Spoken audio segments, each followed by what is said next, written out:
Welcome to the 10,000 Swords podcast. I'm Megan DeVito, and I am the life coach for women and teenagers living with anxiety who want so much more out of life. I'm here to help you create a life that you love to live, where anxiety isn't getting in your way and keeping you from the things that you want. Get ready for a lighthearted approach to managing anxiety through actionable steps, a lot of truth talk, and inspiration to take action so you can walk away feeling confident in your ability to live a life that sets your heart on fire. Let's do this. Welcome to episode 1. This very first podcast, I'm just going to go full on nerd like right out of the gate. This episode is all about brain science and your beliefs. So today we're going to talk about why the heck your brain freaks out in the first place. And as this podcast continues, you're going to hear lots of stories about my personal experience with anxiety and stories from people I work with in my coaching practice. But I wanted to make sure to kick this off with something that, when I was in recovery, really flipped a switch in my brain and launched me forward. I tried lots of things along the line. I tried a really short stint in therapy. I've done medication. I've done clawing my way through. I've asked for reassurance. I've done all the things. But this idea that I'm sharing with you today about your brain and your body and everything that's happening, this is what did it for me. So I'm going to talk about the growth that comes from not knowing or understanding what's going on, how your body feels, why you're thinking such incredibly scary thoughts, to this place of understanding the feelings that lead to the anxious thoughts, even when it might feel the other way around, like feeling like the thoughts make you feel anxious. It might be the feelings that make you think anxious. So get your nerd glasses out, grab a notebook, because you're going to want to remember this. So if at any point you need to pause and process, do it. Hit pause on the podcast and then come back to it and keep going. All right. So the first thing I want to talk about in my very non-scientific, nerdiest best is the parts of your brain. I'm not going to go over all the parts of the brain, but I am going to tell you about the parts of your brain that are really significant when it comes to managing anxiety and how your body is dealing with things. And just remember that your brain has different areas for different functions. So there's a part of your brain that controls vision. And then you have the cerebellum that controls your balance. You've got the brainstem that just keeps you alive. It regulates those things like autonomic nervous system things that you don't have to think about, like blinking your eyes and breathing and the things that you just, you don't have to think about your heart pumping. It just does it. Thank God, right? So first, I want to start off with talking about the frontal lobe. The frontal lobe is literally the thinking part, and it's right at the front of your head. This is the oldest area of your brain. So when we talk about evolution, this was the last part of your brain to develop in the brain that we know it right now. And it's also the last part of your brain to develop as you age. And this is why college kids and high school kids and kind of all kids do really, really stupid things. This is why we do things like tie sleds to the back of pickup trucks and go down icy roads in the winter, or why we do ridiculous challenges that could get us killed. All right? This is what's going on. Your frontal lobe controls impulses and helps you think through things. So for guys don't see this part of their brain developed until they're around 28. 28's the average. It's 25 to 30 for guys.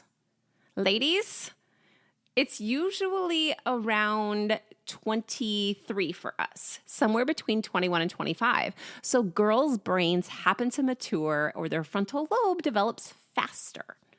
Your frontal lobe is really the part that helps you to be rational, like a rationally thinking human being. Here's the deal. Your frontal lobe can't work if you're in the middle of panic. So next, let's talk about the part of your brain that controls panic and all of those nasty feelings, okay? This is called the amygdala. I feel so scientific right now, you guys. This is so not my thing, right? I'm a life coach, but Dude, brains are really interesting to me. So the amygdala. The amygdala is just this like little almond-shaped part of your brain. It's like right in the middle, nicely protected by everything else because the amygdala just has one job. It is to keep you alive.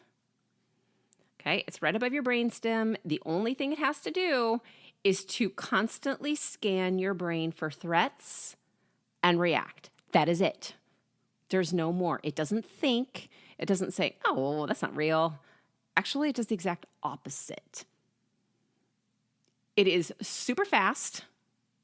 And this part of your brain actually keeps you from thinking. And this is incredibly useful because if you're about to step off of a curb in front of a bus, you're going to want to get back quickly.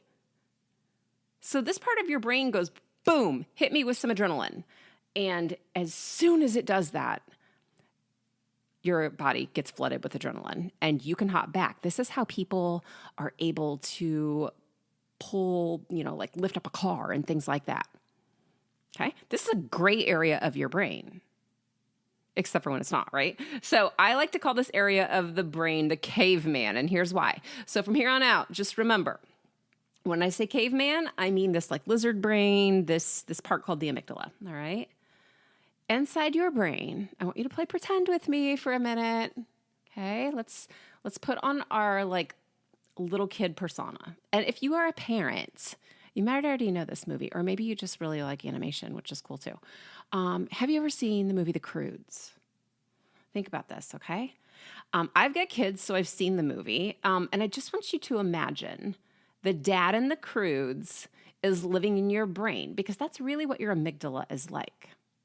So I'm going to stop right here and tell you, if you haven't seen The Croods, it's about this family of like cavemen.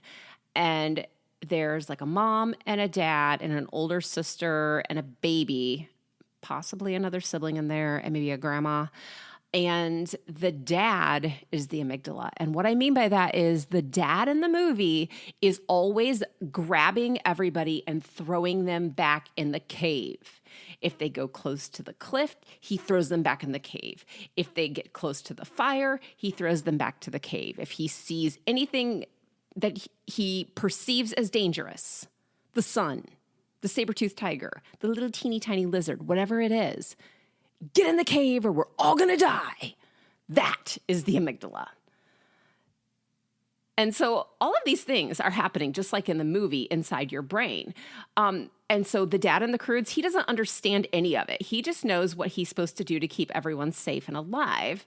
And that's exactly what your amygdala is doing. That's exactly why anxiety is the way it is, because it doesn't think. It just keeps you safely stuck right where you are. So it's total garbage, right? Like, let's understand for 1 minute, like, your brain isn't thinking, it's only reacting. And it's like 100 miles an hour, which really, really is garbage because it's just anxiety. But you're like, yeah, but I'm not going to fall off a cliff and saber-toothed tigers are extinct. And that's totally true. But that caveman, that amygdala responds to the same thing, even if it's pretend and you made it up yourself, or if it's just some scary story. Your brain thinks it's true because your amygdala, your caveman, doesn't know the difference. So whatever that perceived threat is makes your amygdala tell this other part of your brain to just flood you with all the hormones. Like, it's like, quick, give me some epinephrine, give me some adrenaline, give me some cortisol. Let's freak her out. Let's make her run. Let's make her fight. Let's make her hide. And sometimes that means you don't leave the house. Sometimes that means you don't go to school, or you don't shake anybody's hand, or you don't eat certain foods because you've got some thought about them being poisoned, whatever that is. And it can be totally irrational when you're not anxious, but in the middle of it, you are like 99.9% sure you are on death's door. Or you will be if you do the thing. All right? I mean, I created diseases, so I would like Google symptoms and then like try to make sure I was safe, which actually made me sure that I was dying because I've created this fear in my head, or I experienced something and then thought, oh my God, probably this crazy situation that my brain would come up with happened and now it's real and now I'm definitely going to get some disease and die or something like that. So we also know this other fact about the brain. While I'm still being nerdy here, the brain loves routines. And it uses our nervous system kind of like a file cabinet. All right. So I want you to picture this with me. You have like this initial fear, like the first time you're afraid of something or you feel threatened. Sometimes we call this trauma. And I think this can be a heavy word. And I am speaking about this as someone who I hear the word trauma and I think big tragedies, right? Like gigantic car accidents, house fires, like life-threatening diseases and things like that. But that's not exactly what trauma is. So for me, I trip over the word trauma because when I think back over my life, I'm like, Megan, you didn't have trauma. I literally, guys, 0 on the trauma indicator, like nothing.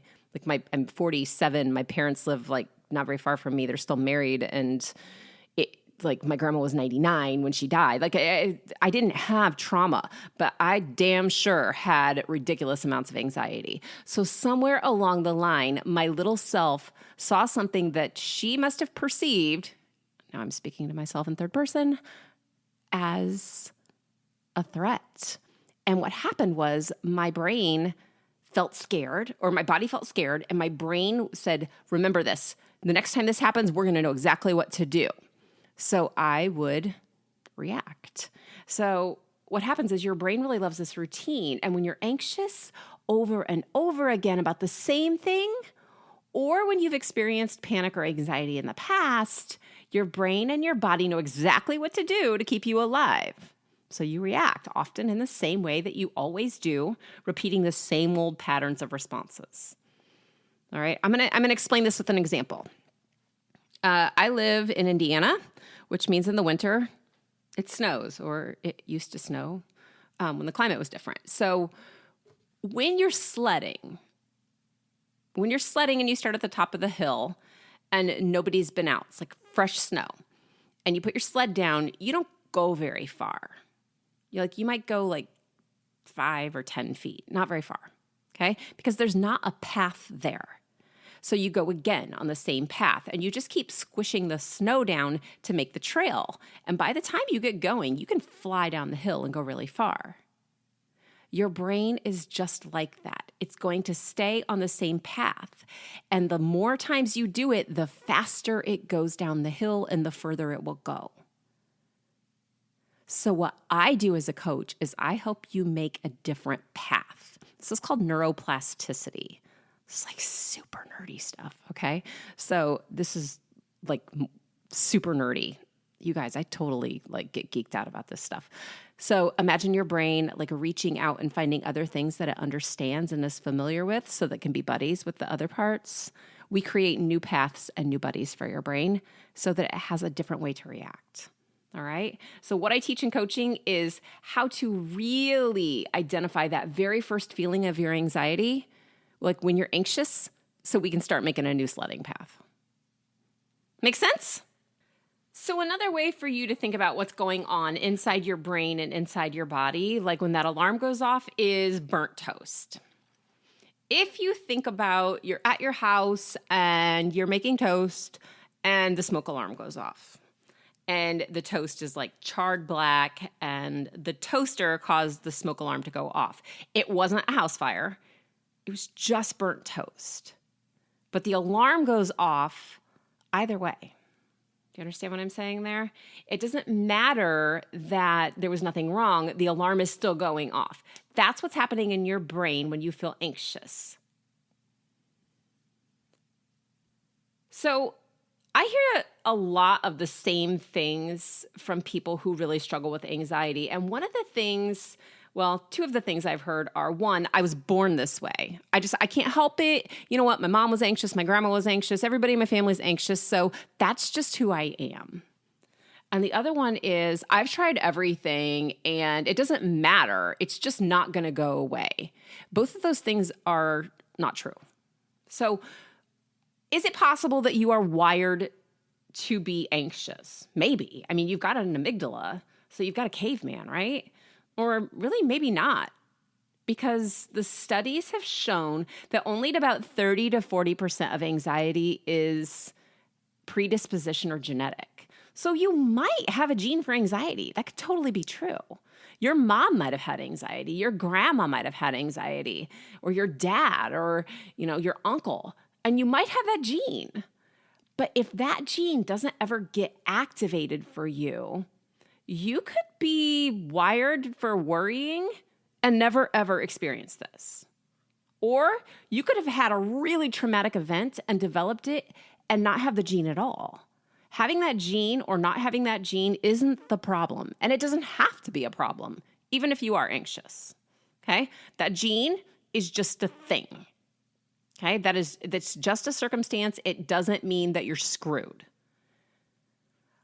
The problem is not the anxiety. Anxiety in itself is very, very normal. Your brain is just doing its job. And thank goodness, because it's a good thing we can get back on the curb before we get hit by the bus. It is the reaction that we create to the anxiety that is the problem. It's when we think the house is on fire because we burnt the toast. And this is really why I think you're probably listening to this podcast right now. It's really because you just want to calm down your reaction to the anxiety so that you know how you feel and how you can stop the thoughts and start feeling better. Because when push comes to shove, if we could just stop it, it would be fine. I mean, obviously it doesn't feel good. It's uncomfortable. But if I'm being honest, there's a lot of things in life that aren't comfortable that really make us better people. All growth is uncomfortable. And learning how to let those feelings be in your body and not mean anything at all is a superpower. It's just your thought about how your body feels and what's going on. And that's the key, is to get really familiar with how you feel in your body and what it makes your brain say. If you have the fear of fear, and the way that you respond to the anxiety or the fear of being anxious is to ask other people if you're okay, or to Google things, or to jump into a Facebook group and say, has anyone else experienced this? Or to hide away in your house and avoid all the things that make you anxious, all you are doing is telling the caveman, yes, you were correct. We definitely need to avoid that. You're just reinforcing the fear. You're sticking to the same sledding path. You are believing the burnt toast, all of my ridiculous examples, because it's easy and it feels safer. And the key here in this whole thing is to change your reaction.